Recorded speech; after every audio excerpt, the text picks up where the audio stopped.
I call the meeting to order, City of University Heights City Council meeting. Today's February 10th, 2026. Welcome, everyone.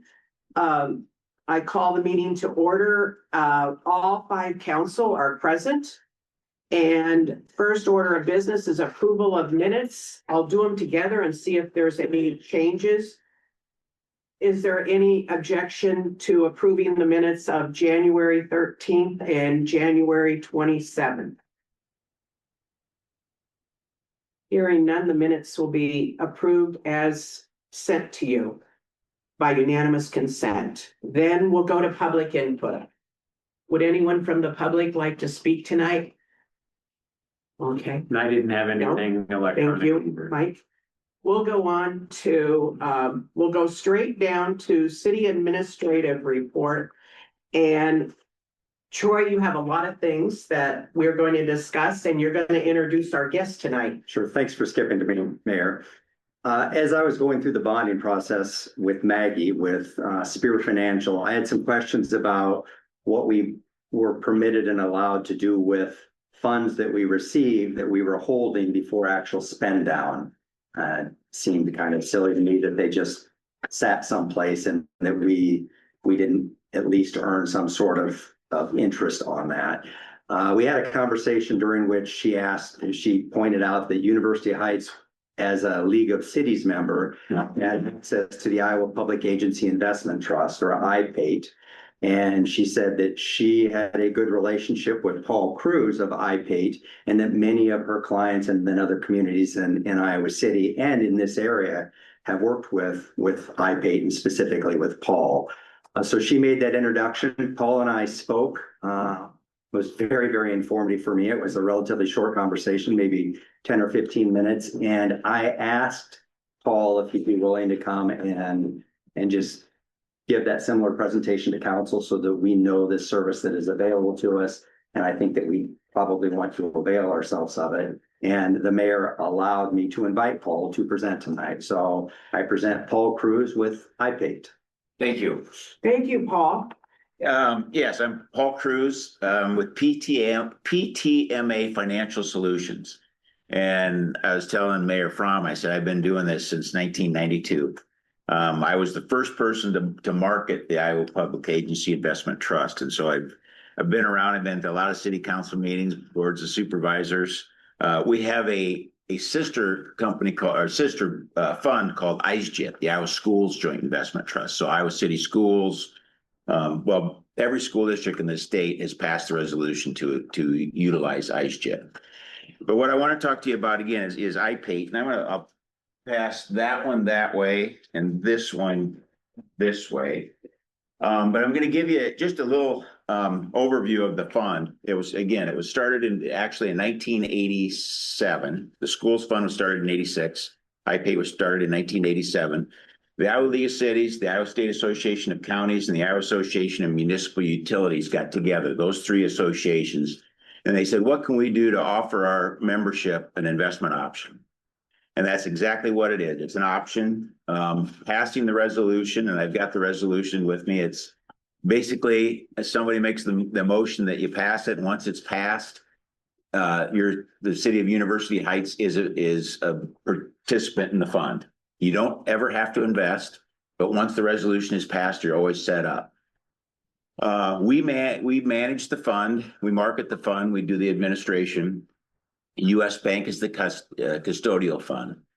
Right now, the fund is about $2 billion on behalf of cities, counties, utilities in the state. The daily fund is a money market fund. The rate today was 3.45. That's on every dollar that's in the fund. And I tell people, I said, if you're not getting 3.45, you should be, because that's the daily rate. It's liquid. There's no minimums. So as you can have as little or as much as you want. Like I mentioned earlier, City of Coralville, City of Iowa City, they're both clients of ours. They use both our fixed term and our daily fund. And again, the daily fund is liquid. And I'll just throw out, I know that you've got a number of banks in town. Let's just say Hills Bank and Trust, perhaps is your bank. So the way that would work is Your funds would be transferred back and forth through ACH, no cost. It's online. And of course, today, like everything, it's dual authentication. So it's, you put in your user ID, your password, and then there's a dual authentication. But funds are transferred back and forth from your local bank to iPay. It's liquid.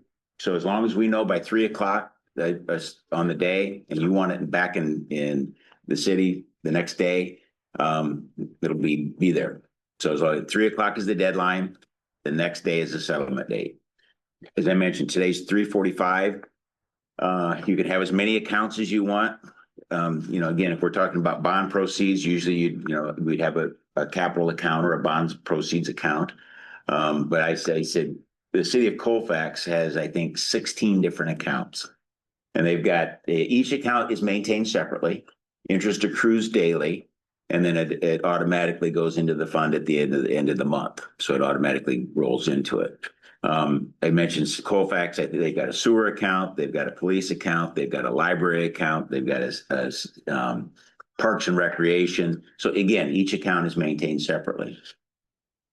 As Maggie indicated, again, you're going to get, I think it's the 25th of February, you're going to get $1.5 million. Again, as you mentioned, what do we do with it?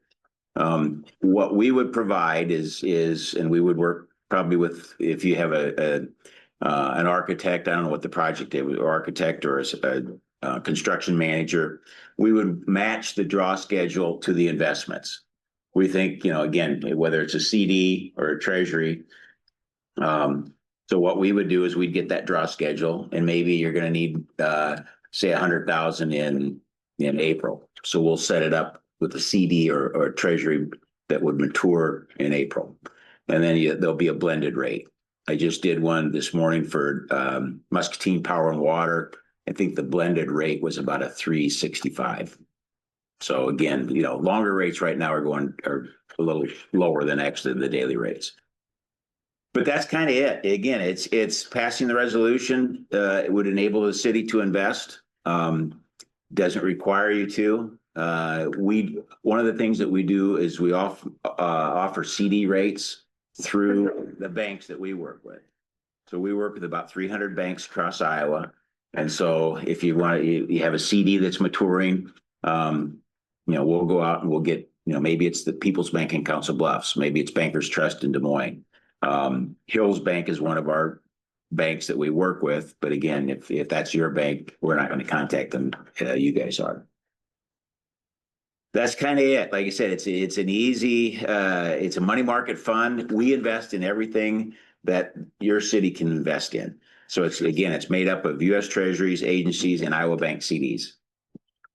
When it was developed, and the investment policy, everybody had to have an investment policy. And I said back then when it was required, that would have been, I think, in 92-3.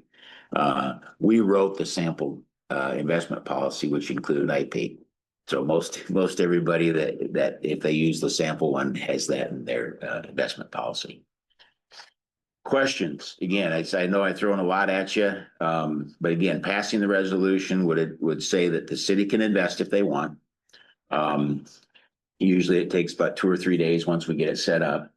Again, your local bank will be linked to it, so the funds are going to be transferred back and forth. And again, as much or as little you want it to invest. When I talked with Paul, one of the things I expressed to him was that to the extent that we can do it and be fiscally prudent, we want to bank locally as much as we can. And, Paul said, he was actually encouraging of that. You can take our products, iPaid's products, to the banks and say, here's what we are able to do. Here's what kind of vehicle, here's what our commitment is as far as duration, and here's what our return will be. Can you match this? And Paul's like, iPaid is fine with you doing that. Totally understood the local buy-in. So again, when I talked to Paul, I did not see a downside. I liked everything that I heard, but John, you and Steve are the financial experts, and all of you here at the tables have more experience in University Heights with these matters than I do. But I felt it important that Paul come in and at least let you know what I had heard and what was available. The other thing is we will work with the local bank. Sometimes the local banks, I've been to meetings where, especially if it's a real large one, they'll say, we don't want all the dollars. Or maybe they want the longer term. Maybe they like the 6, 9, 12-month pieces and they want, they say, you keep the liquid there or vice versa. So again, we will work with the local banks as much as we can. But I get it. Keep it local if you can. And if you get the rate that we can offer, and maybe they'll offer a better rate. You don't know. I wasn't hearing anything about there being fees. Are there fees on any service? Yeah, good question. And, everybody says, well, God, you guys got to make money. And we do. The fees, anything that we ever quote a rate is net to the city. So the 345 is net to the city. If the CD rate is a 365, it's net. Again, bank, PTMA, there's an admin fee, there's a marketing fee, there's a investment advisory, and then a custodial. That adds up to roughly, and it's in our information statement, but it's about 30 basis points. But again, that's above, so again, the gross rate today is about a 375. Which cities in Johnson County have you worked with recently or? Yeah, well, like I said, City of Coralville, City of Iowa City, Tiffin, North Liberty, Solon? North Liberty just came on. Oh golly, and they've got considerable investments with us. Solon is a client, and like I said, every school. I shouldn't say that. There's 5 schools in the state that haven't passed the resolution, and I can, they're all up in Northwest Iowa, but. Again, passing the resolution doesn't mean anything other than you can invest. But every school district in the area is a participant. North Scott, Davenport. Like I said, I met with Davenport. They've got a big bond issue that we're going to Board of Supervisors. We got. Well, and I said I've got Scott. I was supposed to meet with Scott today, and I got a message this morning he couldn't meet. Okay, thank you. But so to be clear, if we got a big chunk of money, like 1.5 million, Yep. we could send it your way. Absolutely. And then if we want to pull it out for shorter, Let's for longer term investments, have a better interest rate. Yep, There's no yep. fee to that. Nope, absolutely not. And so let's just say that on the 25th, you put it into IPATE, and the 28th, the bank calls up and says, hey, I see you guys got $1.5 million. What's it going to take? And you pull it again. Now, one point though is what I would propose is we look at the draw schedule, and by looking at the draw schedule, we might buy a 90-day treasury or a 90-day CD or a 120-day, and so we think it's good to lock it in if you can. We don't see the rates going up this year. Yeah. We said, had you had me here a year and a half ago, our daily rate was about 5.1. And again, because of what we invest in treasuries and agencies, when the Fed cuts, our rate cuts.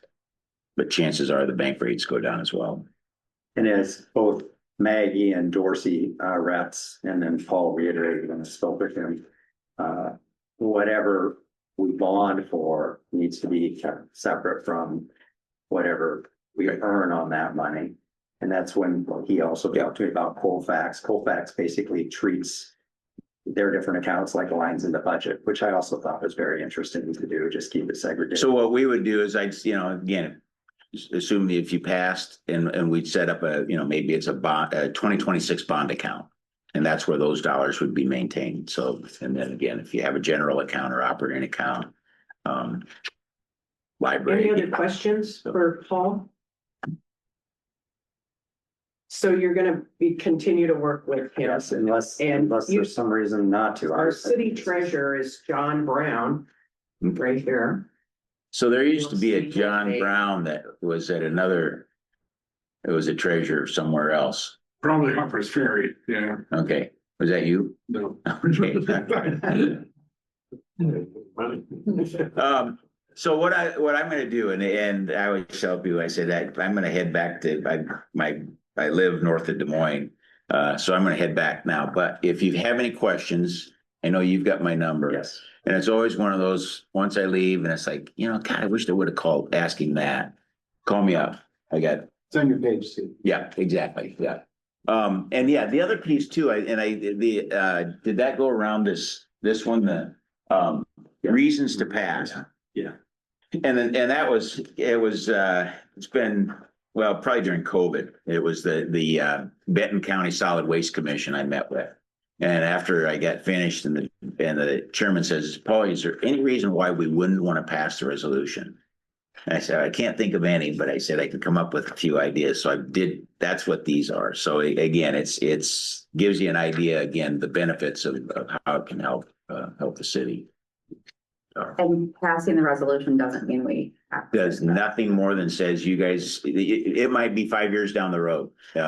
Maybe another bond issue or we've seen where the banks don't want the money. During COVID, there was banks that they didn't want public funds.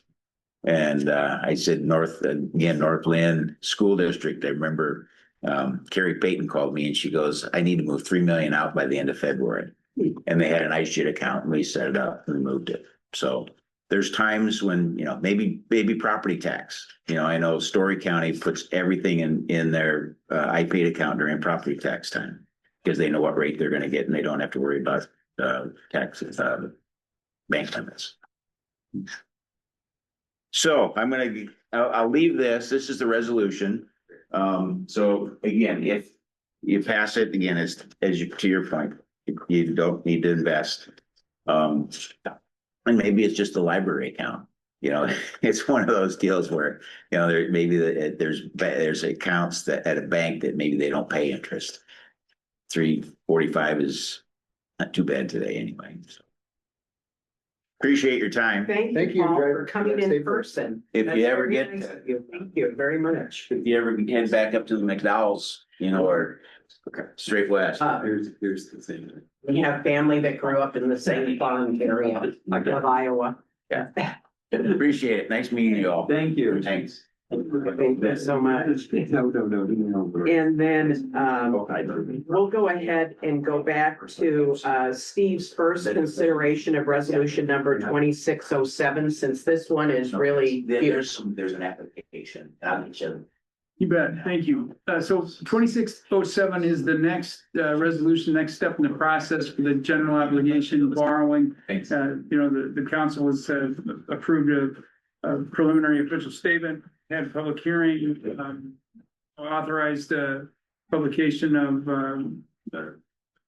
bids and held an auction, and along the way, this is the next step. So what resolution 2607 is it authorizes the mayor and the clerk to sign a loan agreement for $1.5 million for the city to issue bonds. It identifies and appoints a bank called UMB Bank in West Des Moines as the registrar and paying agent for the bonds.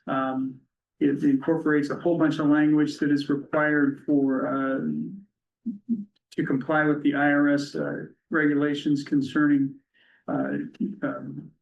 municipal bonds and tax-free status of those bonds. It authorizes the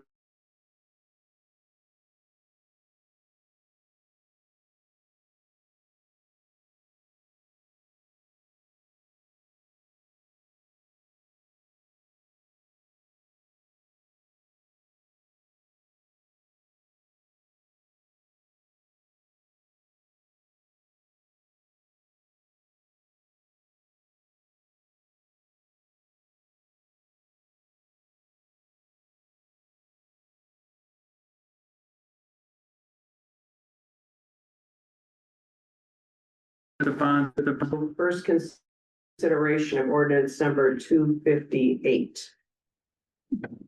What's that? That's the tree board. This is. no, police. Okay, thank you. This resolution and the next resolution we discussed, or I brought to council for this is the third month in a row. The Citizens Advisory Board, there were changes made at the state level that no longer allow police citizens advisory boards. for pretty much anybody but us. We fall outside of that because we're too small to be captured in the group that they did, but we are out of step with what current state law is as far as citizens advisory boards. Our ordinance, our community policing relations ordinance includes provision establishing and giving direction to a citizens advisory board. As I've discussed both in December and January's meeting, in order to bring our current ordinance in line with current state law and departmental practice toward that law, the changes that are proposed in this amendment or in this resolution would eliminate the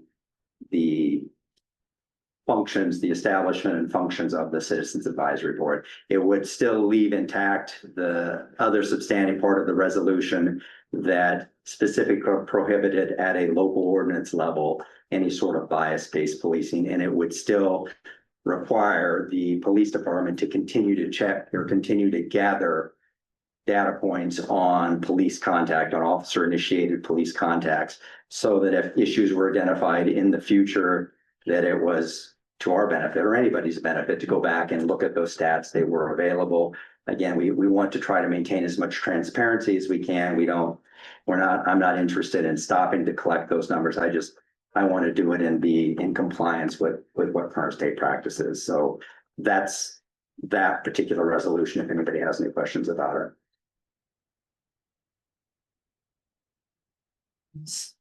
So ordinance 258 is before the council. Is there, this is first consideration. Is there a motion?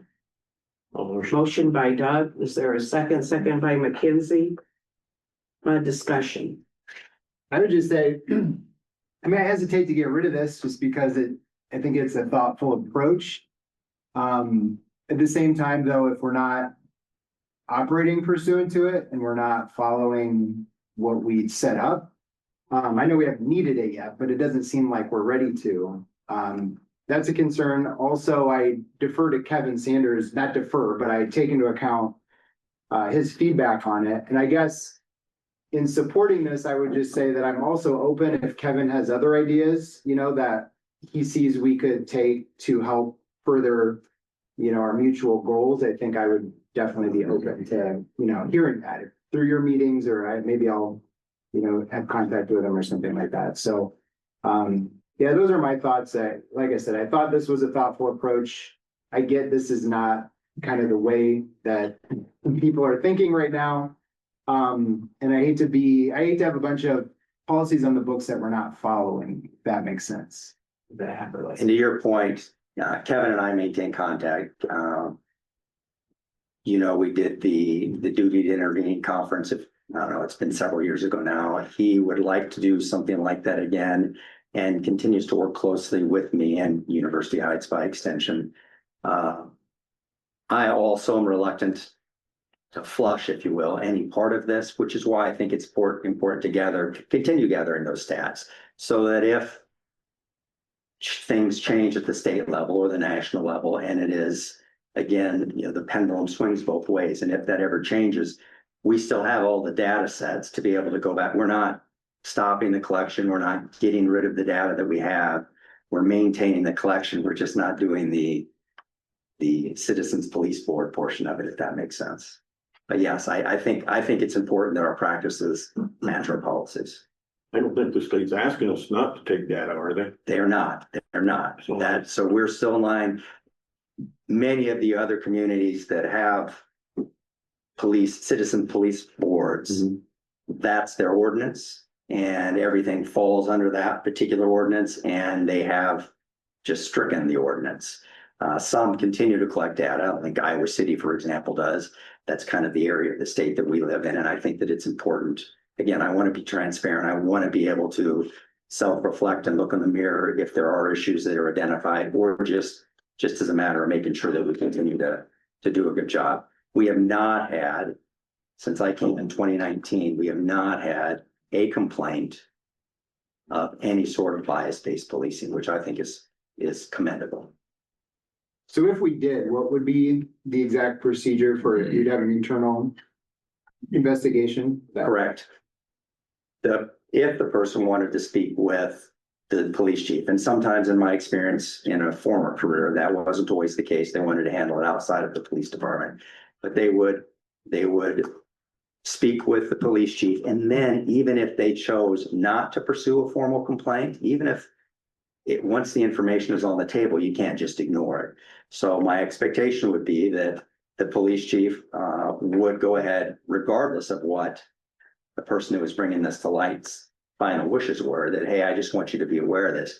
If there was any sort of hint or allegation of bias-based police conduct, misconduct, I would expect that an internal affairs investigation be initiated, a review of all available reports, body cam and whatnot. And if Chief Akers is able to, based on that review of the material that's available to him, body cams or body cams or in-car cams, is able to say, well, I can't clear this up, or not only can I clear it up, but I have concerns, then it would expand to where it would be necessary to bring people in to interview them or invite them in to be interviewed. But if looking at the body of material evidence there, the in-car camera, the video, the body cam, and any other surveillance, anything that was concrete and not subject to, I mean, a report is even biased by what your perspective is. But if Chris were able to look at that and say, this just did not happen the way that it was related to me, this didn't happen in that fashion, then Chris at that point, the chief at that point, would be able to say, I don't need to look at this any further. I think personally, there's always room to have that conversation with the employee, with the officer, and say, even in that situation, I reviewed the body camera footage. It did not happen the way that it was reported, did not happen the way that it was perceived, but you should be aware of how it was perceived by whoever reported this, however the information came in. Kevin Sanders, again, for those of you who don't know, he's the Iowa City president. He's the president of the Iowa City chapter of the NAACP. Kevin would be brought in early on that, made sure that he was aware of the incident. Sometimes Kevin has much to add to it. Other times Kevin's just a good resource to have. He's non-biased. He can come in and he can look at it and he can say, Troy or Chris or Nick, I've looked at this and I don't have any concerns. Or he can also come and say, I've heard this through my organization, even though you guys haven't heard about it. So he's just that good neutral party, and Kevin would be brought in to any complaint we received, regardless of whether it came through Kevin, if that makes any sense. It's good to have that relationship. We always have strived to be as transparent as possible. We are not perfect. I'm not going to say that we are perfect as people or as an agency, but if you make a mistake, you should acknowledge it and you should do your best to make right whatever damage was done and do your best to make certain that it doesn't happen again. Yeah, I think the relationship with the local chapter of the NAACP is probably one of the most important parts, so that if there is a sense that there's becoming an issue, that they will communicate openly with you, with the city about it before it becomes, an issue that is not dealt with. Kevin and I, while we don't have regularly scheduled meetings, we meet regularly. I think it was December was the last time that we met, so we're good about that communication. And if you have an interest in having conversations with him, I can see that your extended invitation next time. Oh yeah, I've got his contact information. You reach out. Could we keep him on, say, like a mediator, kind of a volunteer or public mediator for the city? Kind of does that, I think, for every. Kind of skirt the law. I mean, without. With Kevin? Yeah. He does that. He doesn't do it for the city. In my experience, the instances that he's involved in, he usually ends up seeing it more from the city's perspective than the other perspective, than whatever the complaints perspective is. But Kevin is not and does not want to be a mediator he doesn't want to be anything for this. He wants to be a partner of the city, he wants to collaborate with the city, but he can't be, he plays a different role than that. But yes, we rely on him to come in and give an honest, he's that transparency window. He's the one that says, you guys screwed up, or I don't really see an issue here, or he he's a nice sounding board, but he can't be a mediator for the city, but he functions in that role, kind of what you're saying, but it's just not for the city, I guess. This, I think he'd be almost an advocate for the person who has the concern, but he can advocate in a way, I think, that is calm and clear and helps us to improve, you know, if there were an issue, I think it'd help us to improve rather than Right, just be butting heads. right, and that's where it's important that even if there are things that need to be improved on, hypothetically on our side, it's important that we work with him as somebody to facilitate and help make sure that we're making the proper changes, not just. So yes, and we work very, very closely with him. We actually have parallel concerns, even though many people don't see it that way. They see a fence. We have parallel concerns, and Kevin has been a fantastic relationship or a resource for me, and we have a very good relationship. so the state's asking us just to take it off the books, essentially? The state is not requiring this at all. However, because we're not civil service and because of the size of our community, again, we are really a small fish in the pond that they're not paying any attention to. But we're the only city in the state that I'm aware of that still has an ordinance that creates and enables a citizens police review board. And the only reason we do is because we're so small that when the state required everybody else to take them off, we didn't rise to the level that, Okay, so we don't have to rescind anything. yeah, we have to do a resolution, and it takes 3 readings to pass it because we're amending a current ordinance. But that's what I would like us to be in line so that if there is an issue, it doesn't come down to nobody's pointing fingers and saying University Heights ordinance and practices aren't consistent with state law. They're antiquated or they haven't changed. And to Nick's point, I think our practice should exactly match our policy. I don't think you can say one thing and do another. And we're not there right now. I don't think it'd be wise to oppose the state if it does happen. Yes. Okay, so first consideration of ordinance number 258, amending ordinance number 235 is before the council. Is there a motion? Yes, we have a motion and second. Motion and second? We had that already. Okay, second. Tim nodded his head, right? Was it you? Or was it? Motion was Swales and second Yeah. was. Sorry. It was a while back. Right, yes, yeah, I just repeated to help the clerk. thank you. Yep. But anyway, okay, any discussion? Roll call vote. Herbold. Aye. Moore. Aye. Schroeder. Aye. Swales. Aye. Dwyer. Aye. Motion carries 5-0. Okay, thank you. Then, Troy, we have first consideration of ordinance number 259, amending ordinance number 52 to reduce the number of members of the tree board from 5 to 3. Yes, this is also something, this is a housekeeping item. This is also something that I brought before council for this is the 3rd month. This was actually initiated by a conversation with tree board members when I started attending the meetings back in December. The current tree board is by ordinance set at a membership of 5 with each member serving a 5-year term, and terms are staggered. In discussing there was 2 vacancies, Lisa Haverkamp, who had served her 5-year commitment and was stepping away as the chair. That created 1 opening, and then David Conrad had to step away because he had too many other things going on in his life and couldn't continue that commitment. And in talking with the tree board, they expressed that was an issue, the 5-year term coming on the tree board.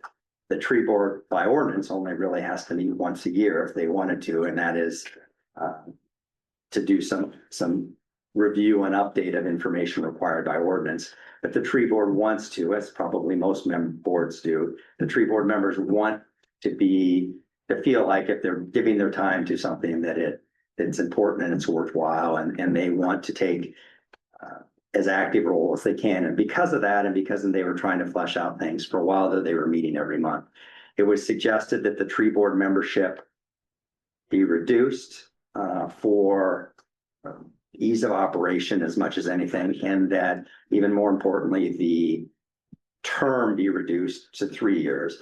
The mayor and I have talked about this when the mayor points out that when she asks people before appointing them to the tree board, or to any board, she lets them know that even though it's a 5-year commitment, they can resign at any time if it ends up being too much of a time commitment. And while that is true, it does create issues then when in the middle of a term, somebody steps away and you're supposed to have 5 members to do business, and now you only have 3 members.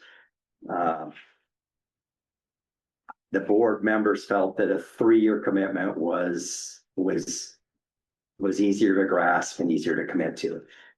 As you all are aware, if a board member at any board wishes to remain on the board after their terms expired, they can ask the mayor for consideration for reappointment. So we're reducing the commitment, but we're not reducing their ability to continue to serve if they'd like to. We also talked about, as far as the reduction of members, that does not prove the tree board, like any other board, is an open meetings board. Meetings are published, agendas are published.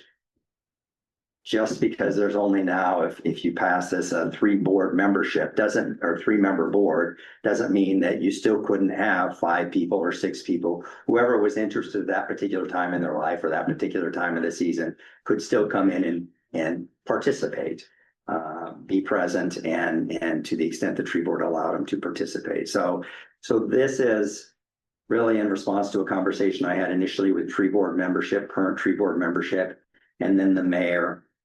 And it's more of a housekeeping issue, and it would change the resolution to reduce the membership to 3 persons instead of 5, and then to reduce the term of appointment from 5 years to 3 years, so that again, you maintain that 1-year stagger with the members.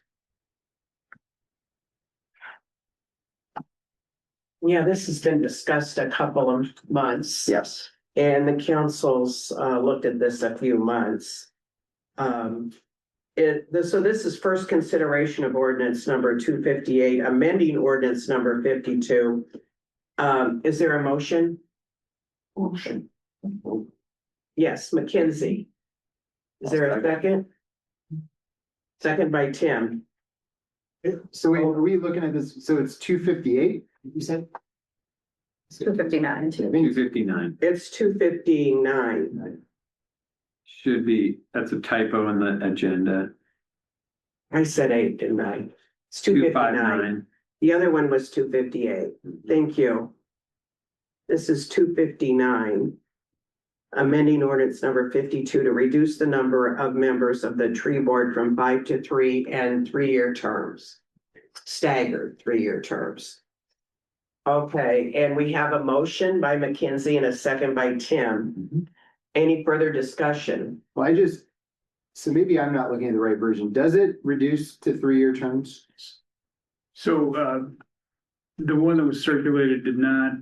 I talked with Troy and Mike about that, on the fly here this evening, and sent Mike a version that does do that. Okay, I must have seen. And I never seen it. I don't think we've sent it yet, but but all it does is the next section says the term is 5 years, and it crosses that out, and then says 3.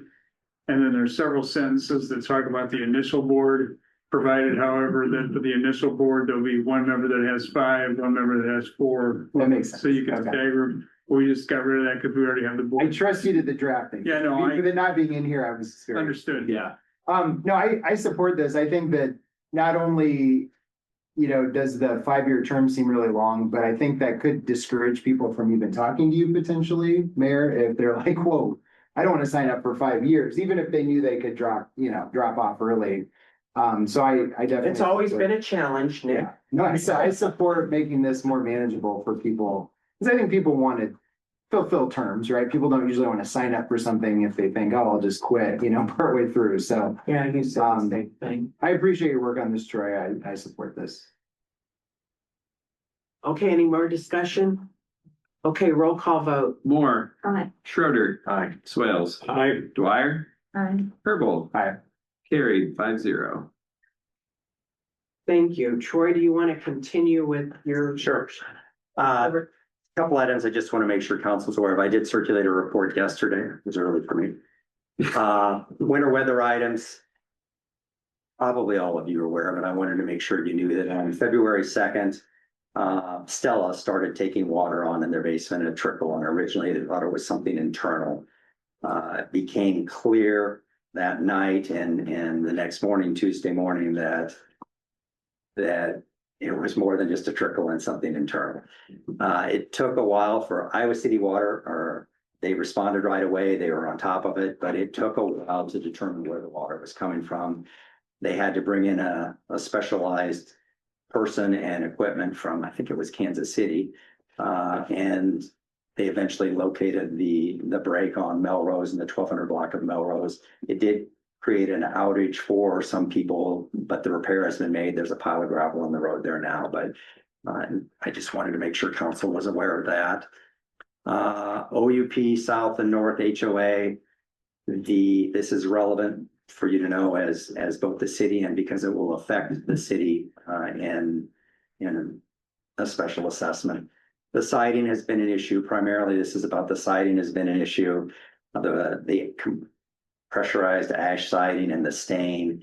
Both HOA North, OUP North and OUP South HOA have decided that rather to continue to apply stain and make repairs to rotting boards, they are going to replace all of the exterior siding with a type of a concrete board that will result in an expense to all of the owners, including the city, that will be paid for as a special assessment. For OUP South, that isn't quite known yet. It's roughly known, but there's a question about what the city wants to do with this fence out here around the playground. I was reluctant to commit one way or another without individual discussions that I'll have with some of the counselors and membership. I know we've talked about doing something else with that space. From a former police officer in chief, I always felt that that space was closed in and was not easily viewable from the outside. I would prefer that we could see in better. When I spoke with Councilor Moore, she told me that she'd had conversations with with parents who liked that it wasn't closed. So anyway, I need to work out some stuff there, but there will be a special assessment. Dues will go up for everybody, both buildings, and it varies a little bit, but roughly 6%. I will get the numbers to John and to Steve on the expected numbers on the special assessment so the city can build that into the budget. The commercial owners in particular, so OUP South commercial owners, have been for a while now, and again at the last meeting expressed some concern that dues have, not just for them but for the whole building, but dues have continued to increase, and there seems to be maintenance items with siding. It's been pointed out that the concrete is not holding up as well as it might have, and those commercial owners have expressed concern that, while they like being here, it may not, from a profitability standpoint, it might not be sustainable. Jake Niels is actively trying to sell his space, for example, and says that he will be happy to finally be out of here. So I just report that back. I think this is a fantastic facility for the city. I live in an HOA, and HOAs to some extent deal with these issues, but I wanted council to be aware of those issues.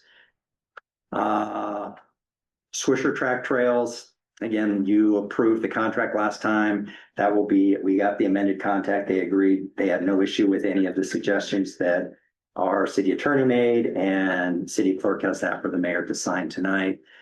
I also spoke with Jeff Fruin of the city manager of Iowa City. The 24 acres that Board of Regents is going to allow the city to develop as part of this actually sits in Iowa City and not University Heights. And I wanted to make sure Iowa City didn't have any concerns about, us developing property, if you will, outside of the city limits.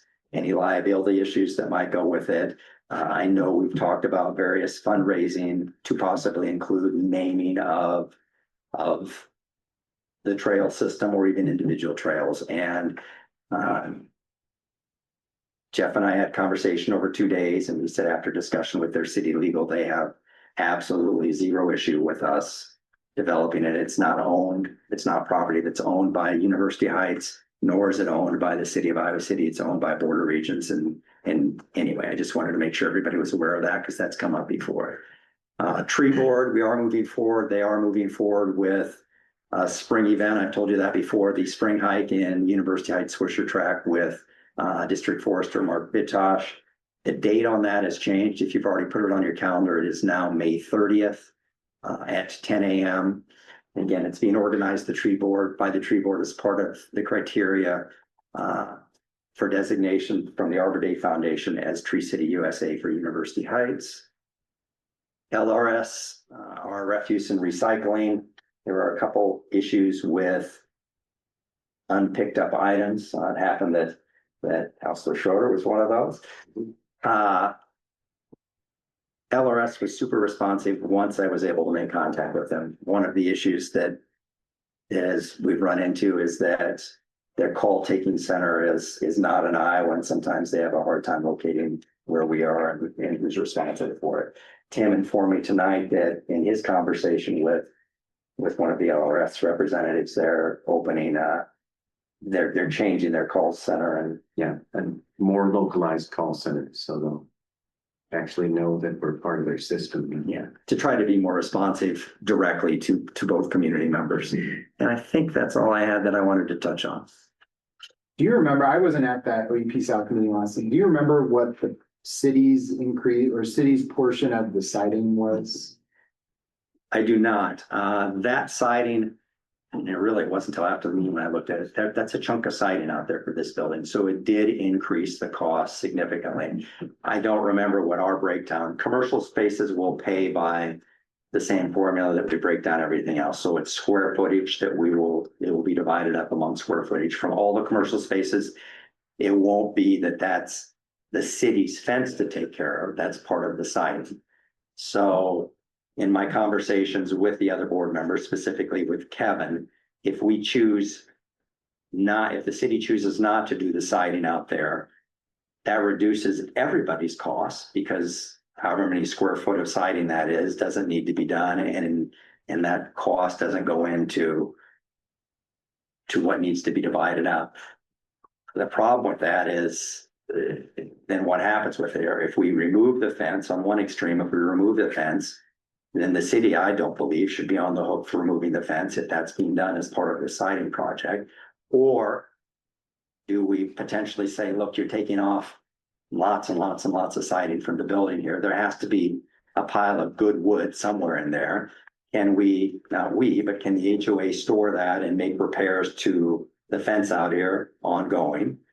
Or does the fence even need, from a stylistic point of view, from an aesthetic point of view, does it even need to match the siding? Or can it accent the siding or blend in, much like the OUP signs that are out front? So it could be a different material. It could be potentially, I don't know, like a cable barrier that disappears, yet at the same time it's there so that both passing officers can monitor what's going on, yet children that are being allowed to play in there can't just disappear, down Grand somewhere. So I don't know what the exact dollar was. But yeah, there was $167,000, right? And I could go But back. I don't know if that included the fence or not, but What I believe what we talked about there had the city's fence stripped off of that. And that was one of the conversations that I to needed. get it down to 166. Correct, exactly. I think that was the low number if we didn't do the fence, if I'm recalling correctly. What's the timeline for? It would be this coming year. And if there is interest, I don't need to take up council time, but if there is interest, I can tell you it's a concrete board product. I'm probably oversimplifying that is used locally at some of the convenience stores locally. That's the one that I remember was easy for me to go look at. I can also get a sample of it. It would be stained to roughly match the same color that's here now. So it wouldn't change the exterior appearance. It would be this concrete board that wouldn't rot away like the the pressurized ash that's underneath there. It would still need to be, as I understand it, it would still need to be stained, and much like a house, probably stained or painted or whatever the right words are, again, sometime in the future. But right now, I mean, we've been doing the siding to some degree about every other year on the exterior of the building here. It has, and Nick's well aware of this, but I mean, not only is it the stain that's not holding up, it is the materials underneath it. The concrete board has a 15-year, I believe, material warranty. That's not the actual stain, where, I mean, that all sounds good, and this is a proven product. The existing product, I mean, it isn't just the stain, it's the board underneath it that is. So, I mean, Nick and I have had conversations that is this a defect that it goes back to design, engineering, or selection, or what is it? Bottom line is that at this point, it needs to be repaired, whatever it is, but that is something that we're at least discussing. So aesthetically, it'll look the same. Yes, aesthetically, it'll look the same. It will still have a wood grain. It's a little bit thicker, but you won't notice that obviously because it goes on, but it still has a wood grain, and it'll, I mean, if you were to hold it up right now, the colors wouldn't match exactly. But once all of it's stripped off and put on there, it will look the same. And then as far as this space over here, do kids actually play in this park? They do. Okay. I don't let mine because I think everyone just lets their dogs pee over there. So I've called it the pee park and we don't have it anymore. Yeah, and that is, some people view it as that. When we have events like the National Night Out or things like that, when we had the open house, there were lots of people playing, and that's when I learned that, as a result of those, I learned that parents like that because it's one entrance. Mhm. Kids can't get out anywhere else, so they can let them go in there and play around. But it is hard to tell where the kids play. You can't see in it unless you're right up here. You Yeah. can't see it, but you do see dogs walking in and out. Yeah. So that was the other thing, is that when we talked about it, it makes zero sense for OUP South, specifically the commercial properties, and specifically the city of University Heights, to pay for this new siding to include the fence if there is a desire to change it sometime in the relatively near future. And by that, I mean, even the next 3, 4, 5 years, it does not make sense to make that investment when we have wood to make potential repairs, or there are other options that the HOA might be able to do at a much cheaper cost point that are actually more desirable than an enclosed corral. It'd be nice if the Rushton people could work on, you know how the water drips down, anybody sees the ice that kind of forms from those slow drips. While they're here, because I think it's Rushton, the same people who did the sheet metal, I think, are doing the siding, if I understood correctly. That was where the bid was from, correct? Yeah, and so maybe they could fix the ice issue that we have, you know, at the same time. I don't know, that's something. It would seem like, as long as they peel down behind it, that they should be able to look. I'll bring that up. Any other questions about my report? Thank you, Matt. Thank you, Troy. We'll go on to city clerk report. Mike, you circulated your report. Did you want to add some things? Only thing to add, we're gonna have resolution 2608, which is the bank depository resolution, just to let you know. I did a deposit on Saturday and used my very last Iowa State bank deposit slip. So I'll be able to now move to my drawer full of Midwest One deposit slips right before they change their banks. It struck me as, with all this happening, that, yeah, we're still there. I do have a drawer full of Midwest One deposit slips, so. Yeah. Okay, any questions for Mike? We'll go on to John Brown. John, you circulated your reports today, I saw. I did. Thank you, Mayor. I have 2 items to append to the list of warrants. One is a City of Iowa City fuel bill for $911, and the other one is CenturyLink phone bill for $137. You've got the bills, the warrants in front here. No, that's. Oh, Hugh's got the report of the total revenue. Yeah. February. Right. Yeah, But there are 2 additional bills to the warrants. property taxes. Yeah. And then the warrants have been circulated, Yes. and I thought you were gonna put that. No, but John was saying we have 2 extra ones, but yes, I'll throw the warrants up too. Okay. Here we are. Yeah, they're before the council. Are there any additions to that, John? Yes, there's an Iowa City fuel bill for vehicles for $911.02. And a CenturyLink bill for $137.22. Okay, everyone got that? Are there, is there any objection to paying the warrants? Hearing none, the warrants will be paid by unanimous consent. Okay, so we'll go on to, John and Nick, we're gonna discuss the proposed tax levy. Are you gonna do that? Oh, we gotta do Are we gonna do 2608? Let's do that first. Okay, 2608 is kind of a cleanup from John, Olson and the city yeah, exam, Olson. just, And he said this hasn't been done for several years. Consideration is approving financial institutions as official depositories and specifying limits on the maximum amount that may be deposited at each institution. And we have an institution that's changing its name. And so he suggested this be done. Mhm. And so that 2608 is before the council. So moved. Okay, second? Second by Lisa, okay. Is there discussion?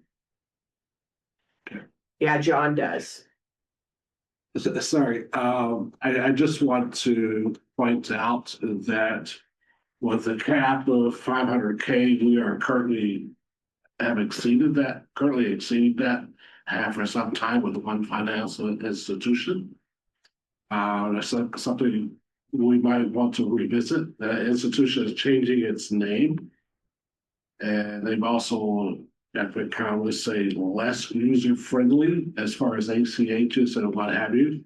I had a meeting with Hills Bank, and they're putting together material to offer us a way to pay via ACH at 5 cents an ACH and waiving the fees, the monthly fees. So something for us to think about, maybe to consider relocating or splitting our operating account. At least in half. I mean, because if we split our current operating account in half, we would still be in violation of this proposal that's. Did you find out when we did this last?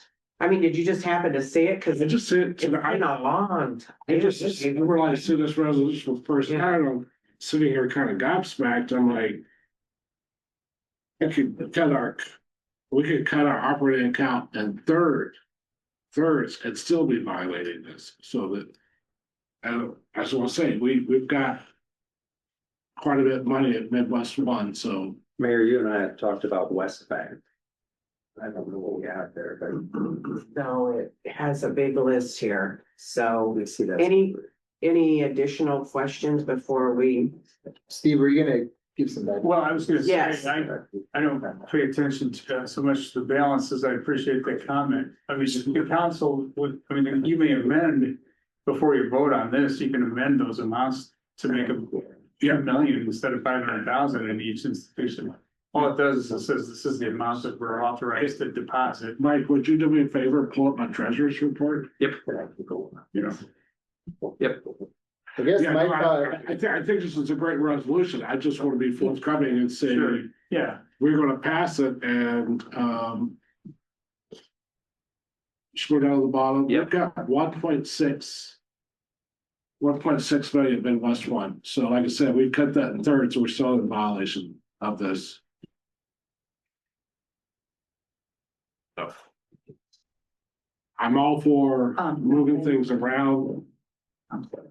I like Paul Cruz's thing today, but Yeah, I guess that seems like it's maybe a connected issue. I would, if I were gonna raise levels too, I tend to maybe look at the user-friendly local banks, first also.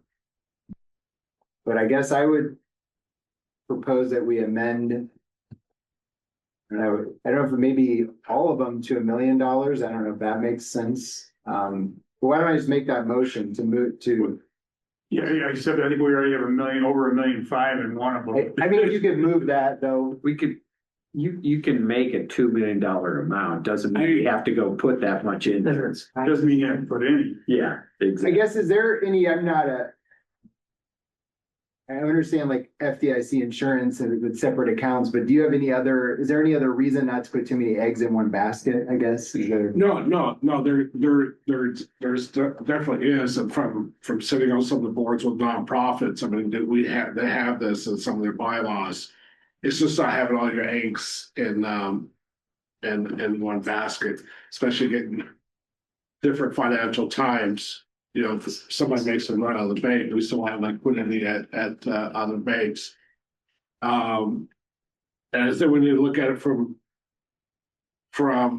two standpoints. And this is something that there's just one analysis I've been wanting to do is what is the average balance of cash we actually know?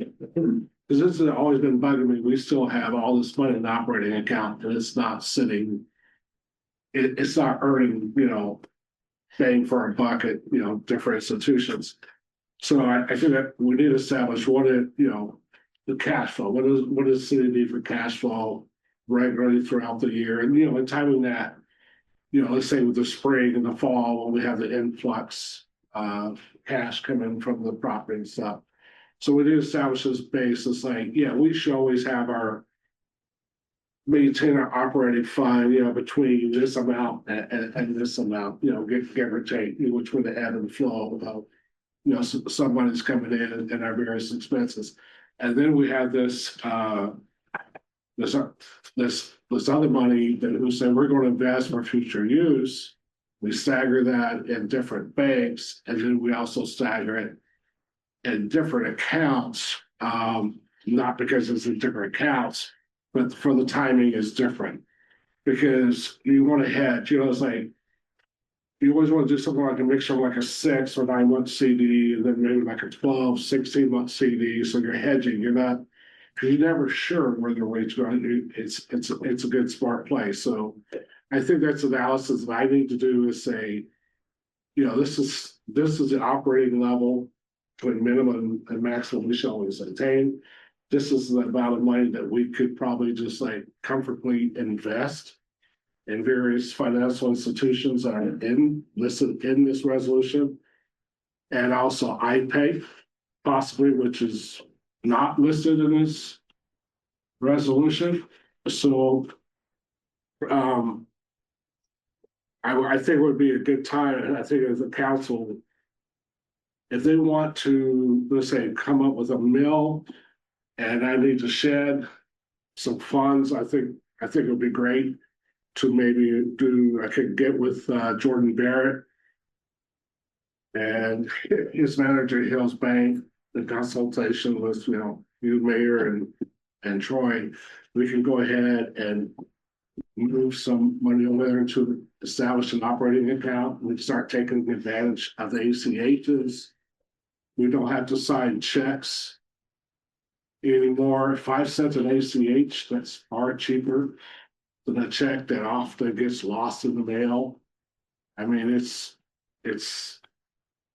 Mike will tell you that we sometimes, hey, you didn't pay your bill, or, I mean, Chris said another thing today, the check just got new certs.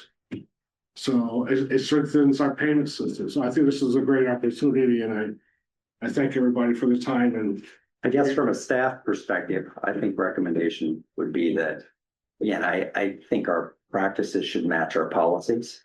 And as either Steve or Mike pointed out, if you say that it's 2 million, doesn't mean you have to put 2 million in there, but at least you're in compliance if you put them all at 2 million or 1.7 million. But if we have a policy, we should be following it. And even if you say, again, it's 2 million, not to exceed 2 million, John, as city treasurer, can still do all of those things to see where best put the money.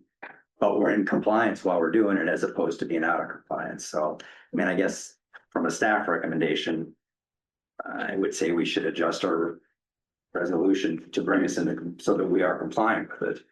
Maybe, I think it's a good point. Maybe the one thought would be to defer consideration of this resolution this evening, so that those kinds of changes can be made, and the Iowa, the IPAT could be added if that makes sense.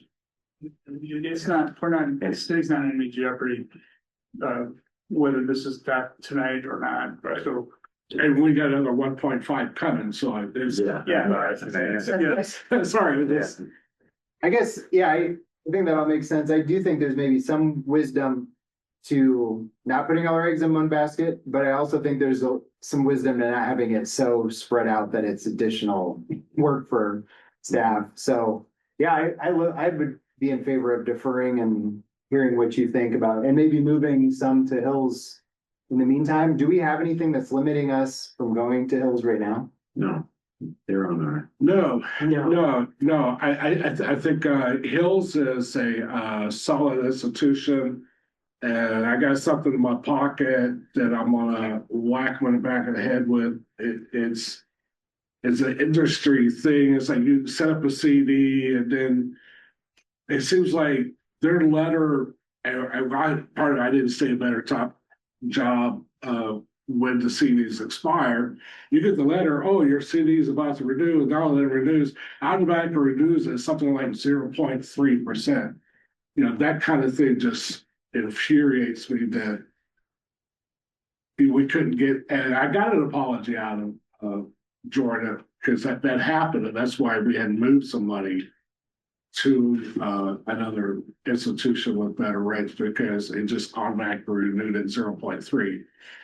So I would like some better assurances, like, hey, don't take advantage of this. But Well, if bad stuff happens, that's why I pay profits. That's true. I mean, that's ridiculous. West Bank is on the list and they have actively been trying to get a more robust financial working relationship with us. I don't believe we have any money currently with them, even though they are on the list. I think they would be very competitive if you reached out. well, they can be. Everything is about. I'm with the show. Everything is about timing, Right. And it's also about how much and for how long. Right. And it just happened when we went through this exercise. I think it was like spring of last year. That they put it in bid. I mean, West Bank did, Hills Bank did, Midwest One did, Collins, and it just happened to be that Green State had, they were running a special and we were able. But it's not always the case at Green State. Mike and I, we went down there together. What do we need, Steve, if we were gonna defer this, since there's already motion? You just move to defer. I just moved to defer. Second. Okay. So, Okay, there's a so lot of council things. wants to defer till next month. Okay, very good. That's good because we haven't looked at this in a while. And a long while. Mayor, Tim, hey, So, Mayor. Can I sorry. can I call? I was just gonna ask about there's a lot of things on the table, like analyzing cash flow, figuring out what that is, and then there'd be a strategy of figuring out what can be in each these different accounts. There's going to ACH, there's iPay. So how do we get a strategy around all of that and present that so we can move forward with this? How to do that? Yeah, and I guess, I mean, I wonder like, if iPaid is a good play, I like to support the local banks, and so that's where I'm Yeah. kind of torn, because it seems like it would be. If we feel comfortable that our money is, I mean, it seems like the $2 billion sort of fund, we're hopefully pretty secure to put our money there. But iPaid seems to be an easy place to have that be the default and then pull it out to try to capture good CD rates. So, but I don't know, obviously we heard their pitch. I don't know what the downsides might be. But I'd be curious to know if there's more to the story. It seems like a lot of people use them. Staff can work on this and present something. So you need a work session or anything to hammer this out? I think there's enough direction from council right now for us to put together something, and then if you want to hammer out details after that, but I think there are benefits to being diverse so that you can go to different places and already have that relationship. I think what iPaid said tonight made a lot of sense to me, and that's why I invited them in to talk. They will have the resolution, they left it here, hard copy, but they are also sending the city attorney it. I think this is all stuff that can be rolled into one, and John and I, Mike, Steve, whomever can put together, here's what we think is a prudent approach, and here's what we would like to do, and what do you all have suggestions otherwise, or what do you think about this? We'll work on that for next month if that's okay. Great. Sounds Work for good. you, John. Thank you. Thank you, John. Okay, we'll go on to, the next thing is the discussion of the proposed tax levy rate. And that came from John Brown. And Nick, did you want John to discuss So you that? want to go first, I'll see if there's anything to add.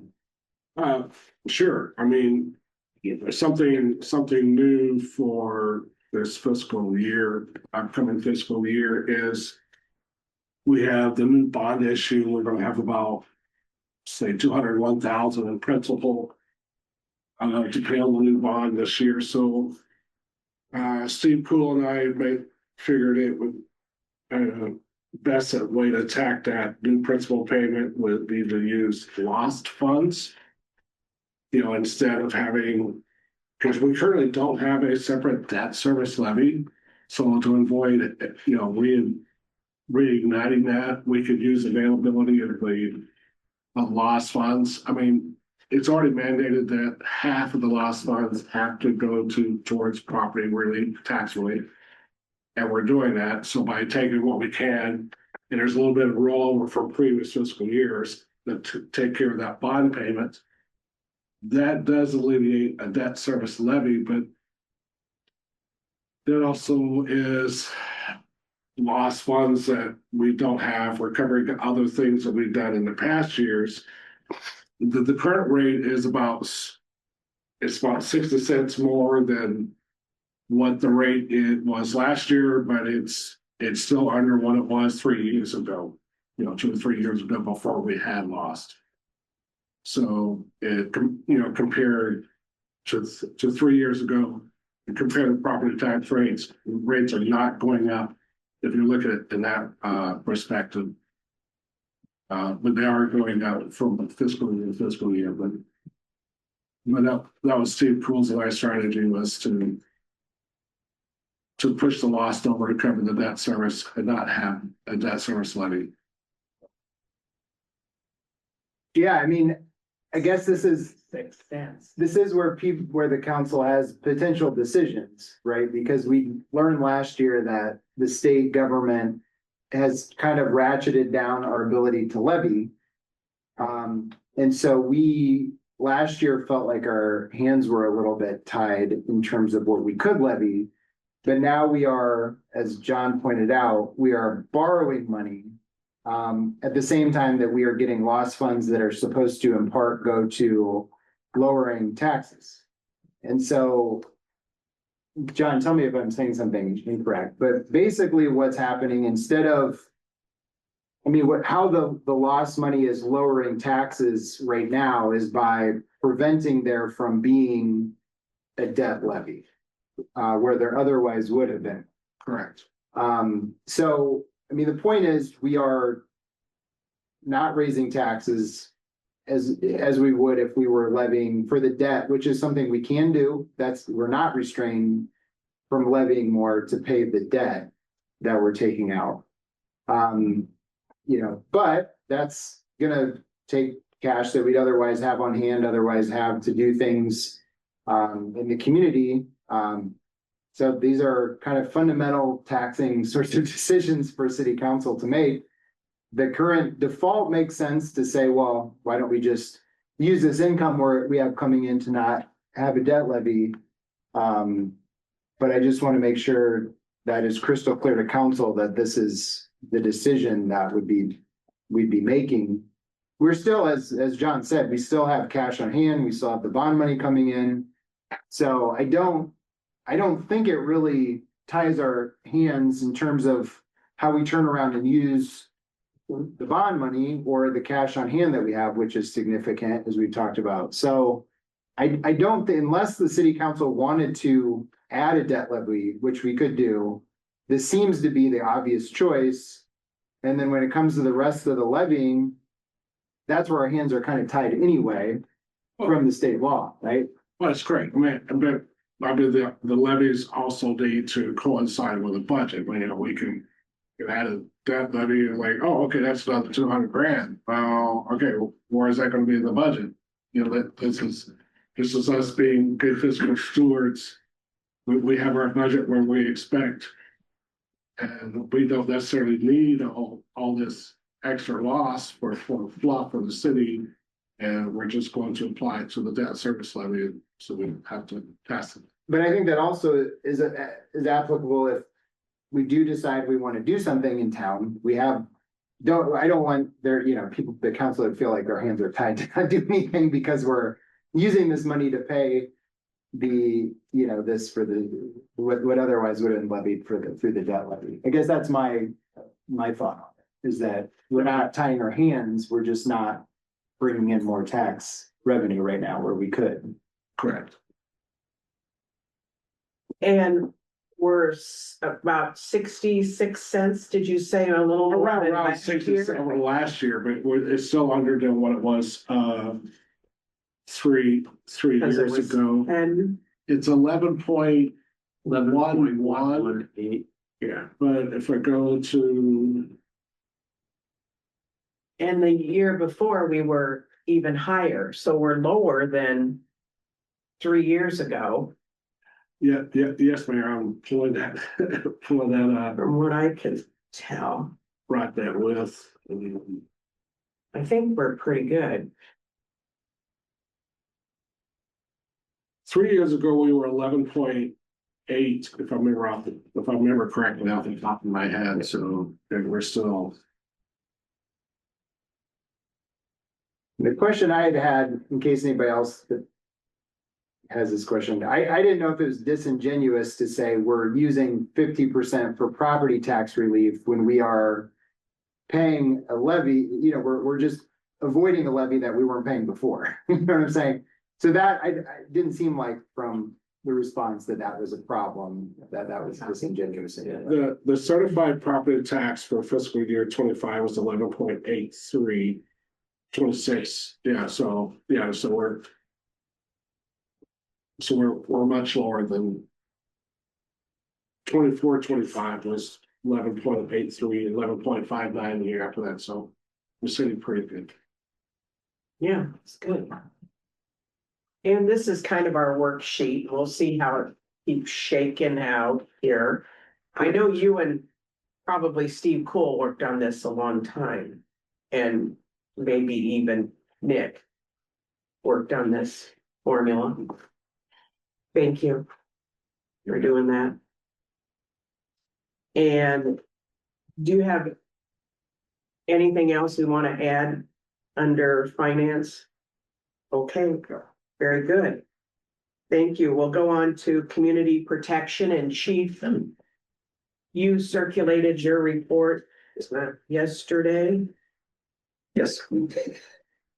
And we have a full-time sergeant. We do. Adam joined us as of the 2nd, and he's he's doing well, he's bright. And so he's starting to pick up the systems that we use and he's doing well for himself. So, the one thing that I want to bring up that didn't make the report, and I didn't think about it until after I sent the report out. Reviewing total calls for service, I included 2025 in my report and a breakdown of the calls per service, the number of times we responded to those types of calls. I looked back and for the 2024 statistics, for the year-end statistics, our total calls for service in 2024 were 3,681.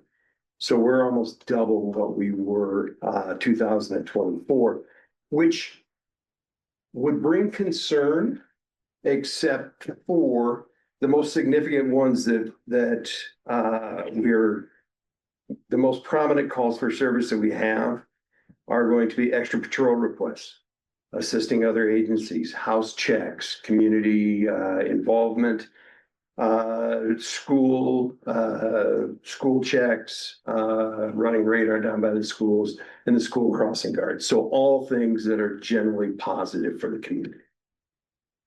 So the gentlemen that we employ are very active. They do a good job with what we want them to do, and they interact well with the community. If you would like me to send out the 2024 statistics, I can certainly do that. I have them on a spreadsheet.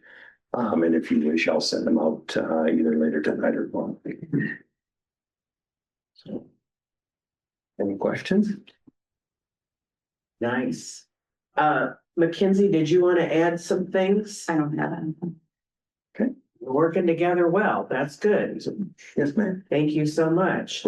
I know it seems a little further out with the patrolling, that the school patrol, but seems like it's pushed to April or. It'll all work out. I know, it's not the spring break, but it, yeah, and that's. You know, and I have considered this and, but even if it were spring break, you still take 2 or 3 weeks to make yourself, give myself the confidence that the little people can process and activate the crossing lights and do it properly and safely. If it's a couple more weeks later or a month later, or even if we have to revisit it again next year, which I would imagine we will. Yeah, that's okay. That's okay. Good. I will be dreadfully honest and tell you that I have a lot of fun at that corner, interacting with all of those little people and sometimes the parents. So, the little people there are 10 to 15 that I speak to on a daily basis. And their parents will roll down the windows and allow me to approach the vehicle and then talk to them. And that's very important to us and to our community. So, Thanks, do you have Chief. no question? Thanks so much. And we'll go down to Ryan and Doug. Ryan, do you want to start? I can, yeah, thank you, Mayor.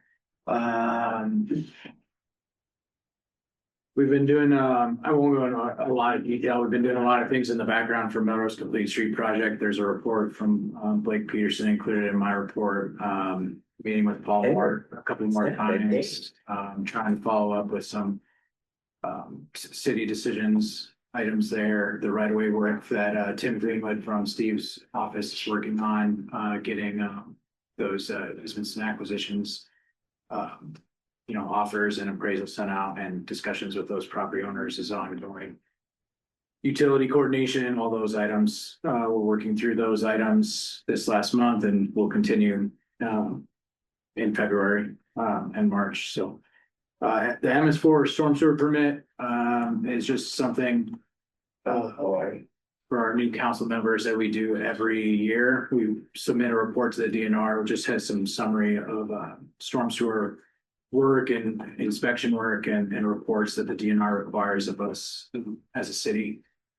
The RRFPs, as the mayor mentioned, I don't know who's pushing the date out for this, but it wasn't me. And as far as I know, we're still on schedule. I didn't get, the contractor wasn't able to give me an update on delivery date, but the materials were ordered within the end of the week when we approved the agreement last month. So the materials have been ordered. They're kind of long lead time for poles and the actual equipment for the push buttons, but I'll probably have an update in the March meeting for the timeline for everybody on that.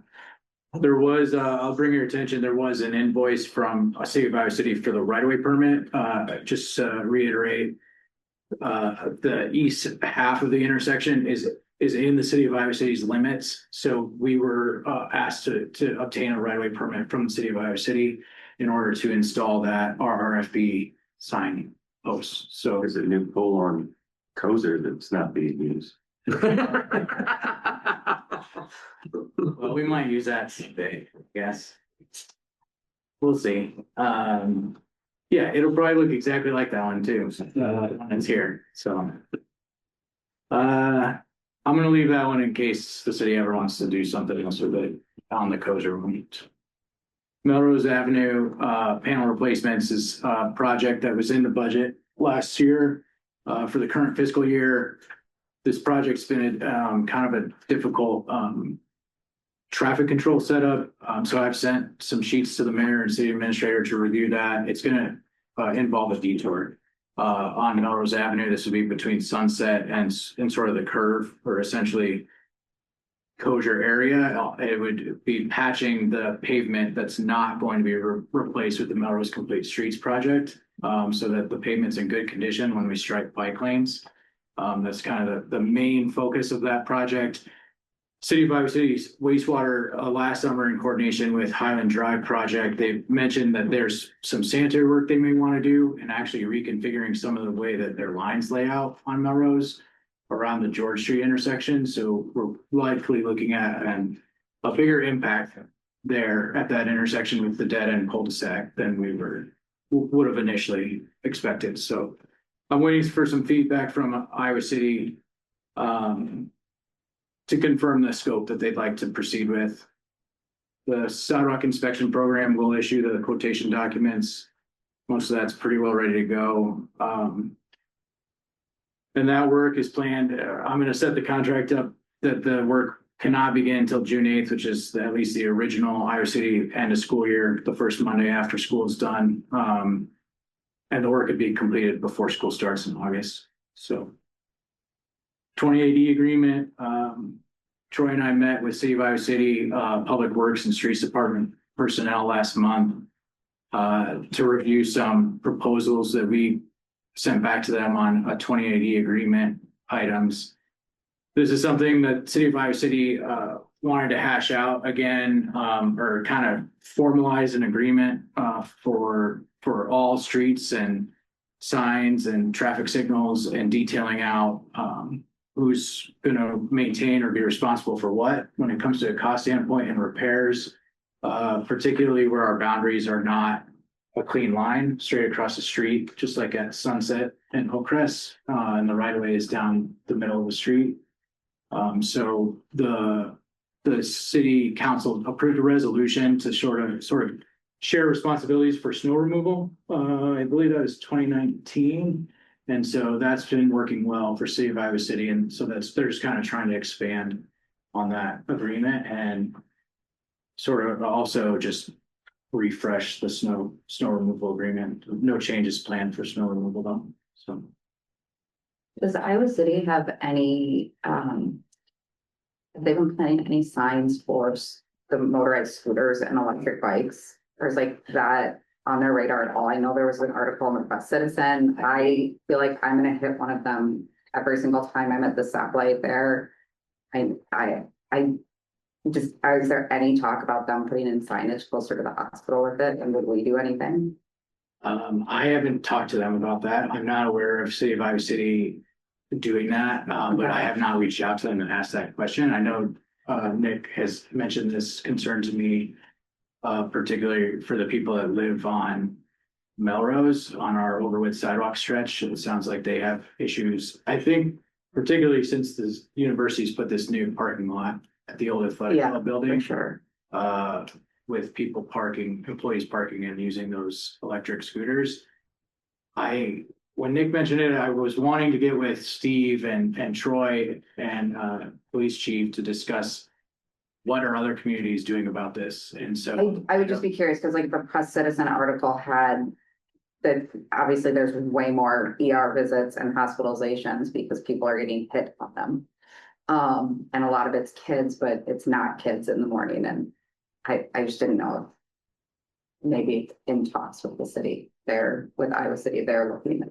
I sit on the Safe Streets Roads for All committee, and we've been dealing with an action plan, we're dealing with something else, but no, it's not the disaster recently. I'll bring it up at the next meeting. Steve, do you know like what our options are as a community? I mean, number one, and maybe it's an enforcement issue a little bit, like you see them come down the roads when, especially when it gets dark later. Some don't have lights and they're shooting down the sidewalk. The speed, you'd think, I don't know if we can do some sort of reasonableness standard on speed, but some go really fast. Some of them are also on the sidewalk too, because outside of like driving in the morning and me being afraid of hitting by myself, I have young kids on bikes, and as conscious as I am of like share your sidewalk, all of a sudden there's someone zipping by us going 30 miles on the sidewalk, and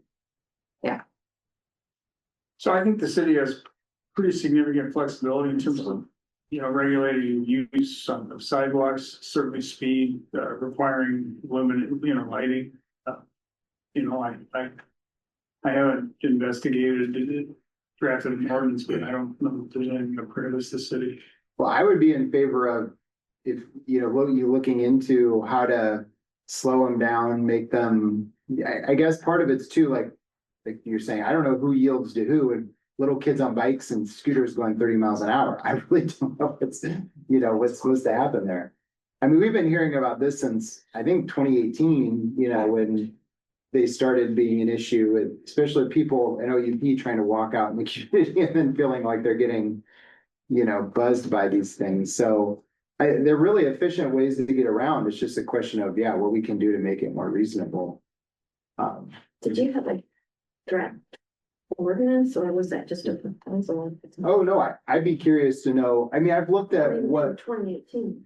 I think Dottie, I didn't really track them. Maybe it's gonna be signage or something like that. But I think in looking into it, I would be deferential to Steve in terms of what we can do with those concerns in mind. Can you look into it, Chris? it's a little off with stuff, but I just was, we're talking about work in Iowa City, but what do they do up right by the hospital? I'll bring it up at the next. I would imagine that people feel like they're getting run over all the time right there too. Yeah. Rumble shirt down. I got a little thing. That sign, as you come in to University Heights on George Street from the south. The new sign sits down on the pole. And it just looks tacky. Is there a way, can we just move the sign up to the top of the pole? So just like a wrench, I can walk over. I was thinking about doing it. I mean, Russ Boyer has the list, and I've followed up with them on that after the initial request to remove so what happened, I think, is the photo enforcement sign, I think, got taken down. It was above it. It was above it, or something happened with that, and so when he took one of the other signs down, he didn't shift the other one, so.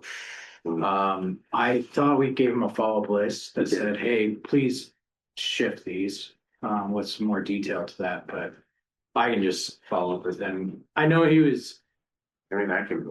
had an injury. Last fall, so I know he's back at it now, so yeah, I'll check in with them, especially since there's no snow on the ground right now. It's higher than you think it is. He might be able to get at it easier right now with no snow. So great. I'll follow up. Can I ask, what was the timeline on those panels on Melrose that would cause closures? It just depends. It depends on how quickly I get responses from Iowa City to coordinate that into the plan set. But we would need to have a public hearing and then bid it, and then depending on how that sequence goes, it would be basically June. Gotcha, like this June. Yeah, okay, that's correct, yeah. And then can I check in on street lights and stuff like where that is in terms of I think it sounded like you needed to kind of start making those decisions for the underground part of things, is that right? The street lights and like, For the Melrose Complete Streets project. Yeah. Yeah, so I followed up with our sort of like the committee that I've been keeping in touch with, which has mostly been Doug, Lisa, Mayor Fromm and Troy on sort of that kind of those questions, right? And discussions and I don't know if we need to get together. I don't know where everybody's at in reviewing that. I haven't gotten, I think Doug gave me a response, but I haven't gotten responses from everybody on that either, but yeah, so we do need to kind of know what pretty good direction of what type or size and what kind of spacing we need the poles so that I can contact the city of Iowa City to notify them where they need to relocate their existing utility ducting. Yeah, that's probably our most time sensitive issue with that decision. So that we know what the impacts are on other people's infrastructure. So determining exactly what that pole looks like is not my concern. It's more like, hey, I got to get these other people moving. yeah, you gotta know like how far the light is gonna. Yeah, so the more detail we know, the more dialed in we can be, but also there's constraints there's constraints on the corridor that are gonna probably override some of the throw of the light anyways. But that would be, there's a lot of driveways, right? There's property lines. I know there's consideration to people and their football parking, right? So trying to be sensitive to that and lay those lights out in a fashion Oh my God. that like works for as many people as we can make it work and there's sanitary manholes, there's storm intakes, there's duct banks, there's gas mains, there's a lot of stuff buried already, there's water main. So, yeah, there's not like a whole lot of leeway just because we picked this light. So I'm gonna keep pushing my design team to just try to help me also, right? Say, this is what makes sense. We've got to find a fixture that works with this layout.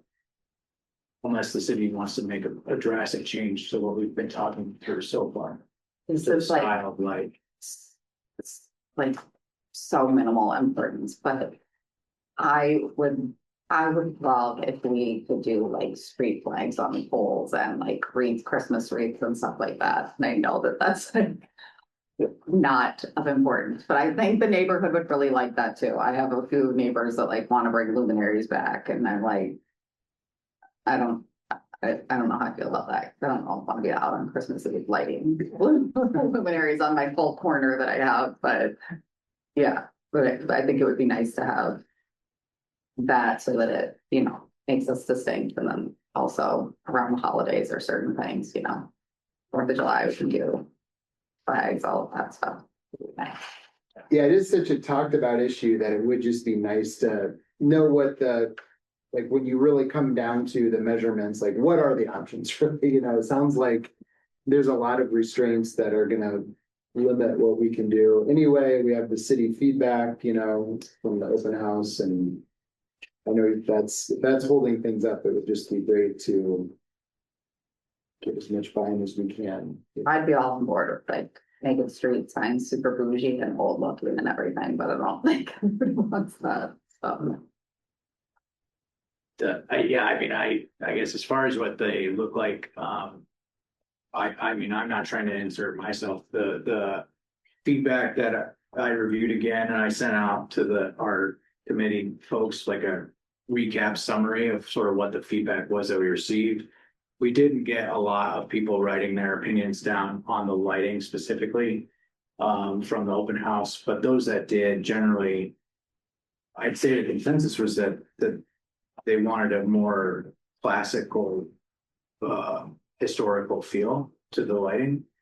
That's the theme that I noticed. So the options that were presented that were more modern were often actually stated in the responses we received as like, I really don't like this. So that's the feedback that was written down. Now, I don't know if there was a small number of responses, so. Okay. Um, That was, I mean, as far as my We don't updates, have that's all I anything got. else. I don't know if anybody else had any other questions. Obviously, we'll have the a draft of the streets and sidewalk budget probably next month at the meeting. Doug, did you want to add anything? No, just other than a couple things of, Brian, I need to talk about what's out there that needs to get fixed. Gonna put, together a pile, a list of, what's the hottest irons and fire. Needs to be like a new street, you know, we're working on that. Snow budget should be really good this year. I checked with our local groundhog and he assures me we are gonna have another spring. So, if we're gonna, good. You know, Lisa and I are looking at this budget process calendar that Steve Poole handed out. And it says completion today, February 10th, set the date for the public hearing for the proposed property tax levy. And it says I mean, that's what it says here. And, you know, that was handed out in what, December? The public hearing cannot be held until after the Johnson County Auditor has completed the mailing of the truth in taxation statements, March 15th deadline.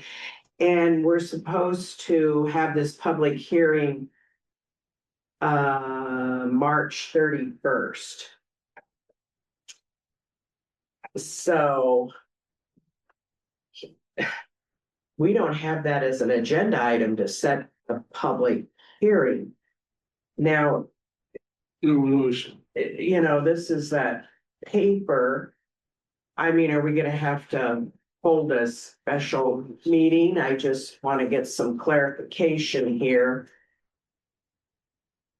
You know, I did talk to Steve Cool before he left town, but we didn't discuss this. It looks like, I mean, can we set the public hearing March 10th? I mean, at March 10th or March 31st? I don't think we can. Publication notice, we have to publish at least Yeah, there's days all those. before the meeting, but not more than 20 days before the meeting. Typically, if we did it March 10, we should be able. That'd be pretty tight with Gannett, because they Yeah. want, I mean, we might have to have a special meeting to set the public hearing, correct? I mean, I just don't want to fall off schedule. Yeah. And this was missed. I'm sorry it was missed. No, that's. But I want to bring it to the attention today so that we can, I mean, when can we have a meeting to set the public hearing? A special meeting to set the public hearing. I mean, I'm just, you know, we just need to Right. follow this schedule. Isn't that right, John? No, it is. No, Mayor, thank you very much for bringing that up, and I'm fully admonished to just not paying any budget. I mean, maybe focus on the tax levy, but we should focus past that. We should be able to meet on the 24th. And that should be enough time, because part of that is we need to know when the county is mailing the postcards. So should we plan a special meeting for that? And we usually do it Tuesday at 7 o'clock. Tuesday, the 24th. And it could be hopefully just a Yeah, 5-minute meeting. Right. And we just need to do it in a timely manner so that we hit the deadlines with publication. right. And I'm not an expert on that. you're better at that, Mike. I So think what if would we you were to meet 2 weeks suggest? from tonight on the 24th. We should have plenty of time. That should work. February or March? Yeah, no, we need to. February. 2 weeks from tonight. 2 weeks from tonight. Is it particularly, We're meeting on being March 30th. 17th also? We're just, he's setting the. The seventeenth of February. Next Tuesday. Next Tuesday. Tuesday. Let's see, today, okay, Either- today's the We have to have a 10th, and then it should be special- next week. Either would work, because we already know the date of the public hearing. Right, we know the date of the public hearing. That's why I was saying the 24th, we should be fine. No, the date he has is March The council will 31st. just adopt a Yeah. resolution. Right. Setting a hearing. Right. For March. So 30th. what We said- day? Okay. If we hold the meeting on February 24th, we set the date of the hearing to be March 31st. That gives us plenty of time to publish within the guidelines and everything else. That should be fine. February 24th, which is a Tuesday, Right. It's 2 weeks from tonight. okay, at 7 PM. Okay, and that gives us plenty of time to set it for March 31st. Yeah. Yep. Okay, I'm sorry about that.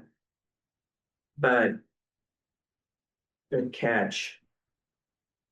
And so we need at least 3 council members present. And then somebody else can either call in or be on Zoom or something but we need 3 in person. Right. And so, thank you. Okay, we'll set that date. Thank you, everybody.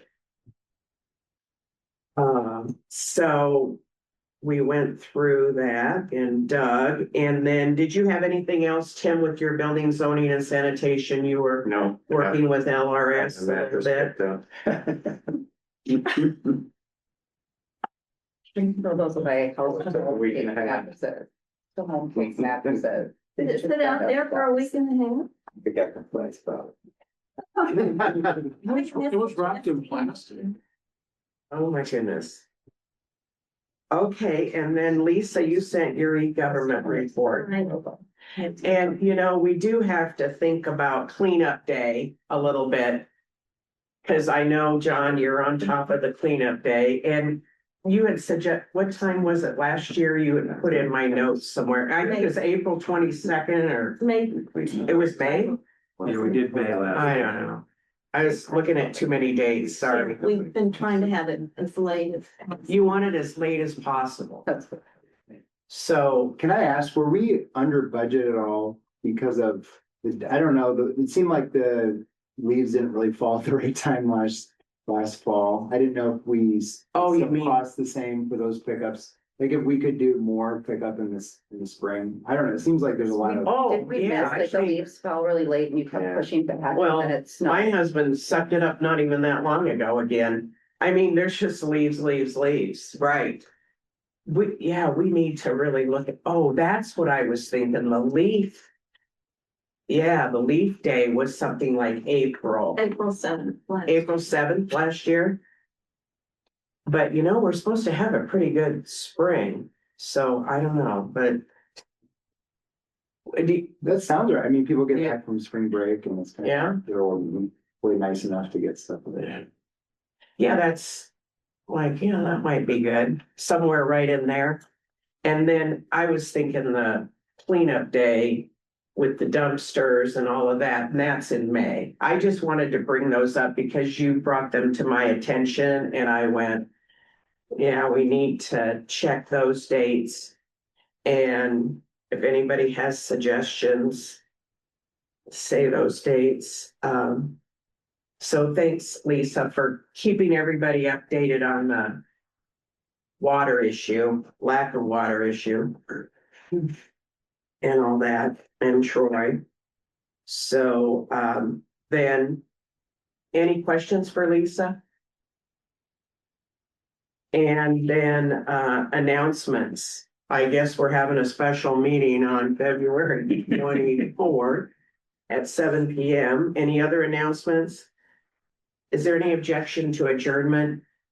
Hearing none, meetings adjourned by unanimous consent. Thanks, everyone.